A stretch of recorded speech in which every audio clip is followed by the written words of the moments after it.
धनु राशीबद्दल सांगायचं तर आत्ता जो तुम्हाला स्ट्रगल चालू आहे ना करिअरच्या बाबतीत किंवा नोकरी व्यवसायाच्या बाबतीत, तो आता हळूहळू कमी होईल. आणि आता हे 2 महिने तुम्हाला जास्त स्ट्रगल झाला असेल बघा नोकरी व्यवसायात. तो आता जानेवारी फेब्रुवारीमध्ये तुम्हाला नवीन नोकरीच्या संधी पण आहेत आणि जो त्रास होतोय तो थोडा थोडा तुमचा कमी होईल.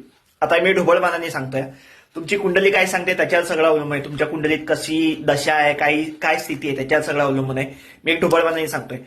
आणि आता जे राहू केतू बदलतायत 2025 मध्ये, गुरु बदलतोय, शनी बदलतोय, तर तुमची धनुरास असेल, धनु लग्न असेल समजा, तर चौथ्या घरात चौथ्या स्थानी तुमची मीन रास येते. म्हणजे 9, 10, 11, 12 हे 12वं स्थान आहे. तिकडे आता सध्या राहू आहे. तो आता 2025ला मे मध्ये तो कुंभ राशीत जाईल. आणि धनु लग्नासाठी राहू 3ऱ्या स्थानात हे अतिशय शुभ आहे. राहूला 3रं स्थान हे शुभ असतं, त्याच्यामुळे ते स्थान तुमचं शुभ आहे.